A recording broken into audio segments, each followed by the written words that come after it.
Police दारात आणि अमित ठाकरे मात्र घराबाहेर। पोलिसाला धक्काबुक्की केल्याचा अमित ठाकरेवर गुन्हा आहे।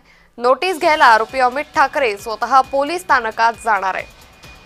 तर अमित ठाकरेवर नवी मुंबई येथील कोपरखैरणे इथं छत्रपती शिवरायांच्या पुतळ्याचं विनापरवानगी अनावरण केल्याच्या प्रकरणी गुन्हा दाखल करण्यात आलाय।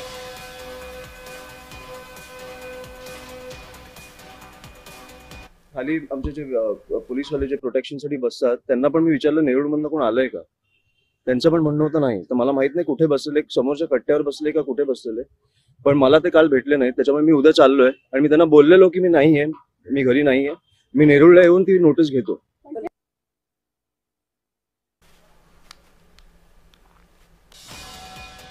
त्यामुळे पोलिसाला धक्काबुक्की केल्याचा अमित ठाकरेवर गुन्हा दाखल करण्यात आलेला आहे। आता स्वतः अमित ठाकरे पोलीस स्थानकात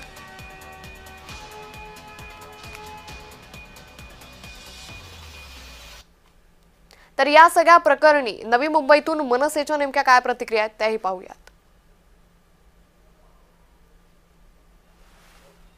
मनसे नेते अमित ठाकरे यांनी नेरूळ येथील छत्रपती शिवाजी महाराज पुतळ्याचे अनावरण केले।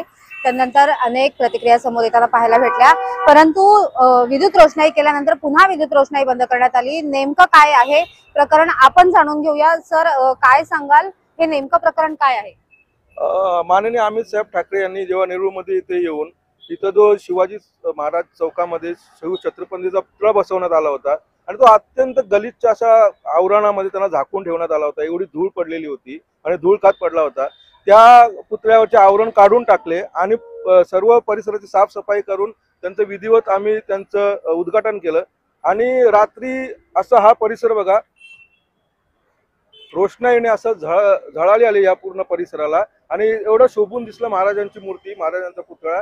परंतु इथल्या भाजपा करताना हे बघवलं नाही। त्यांनी त्यांचे काही कार्यकर्ते रात्री पाठवून या ज्या विद्युत पुरवठा होतो या रोषणाईसाठी त्या डीपी मधनं हे फ्यूज तोडण्यात आले। सर्व फ्यूज काढून ही रोषणाई बंद पाडण्यात आली। अत्यंत हे निषेधार्ह असं आणि महाराजांचा अपमान या गोष्टीने होत नाही का? मग त्यामुळे माझी पोलिसांना एक विनंती आहे की त्यांनी त्वरित इथल्या या घटनेचे CCTV चेक करावे आणि या प्रकरणात जे कोणी दोषी असतील मग त्यांची नावे जाहीर करावी, त्यांच्यावर गुन्हा दाखल करण्यात यावा आणि असा महाराजांचा अपमान करणारा या भाजप कार्यकर्त्यांना एक चांगली अद्दल घडवावी।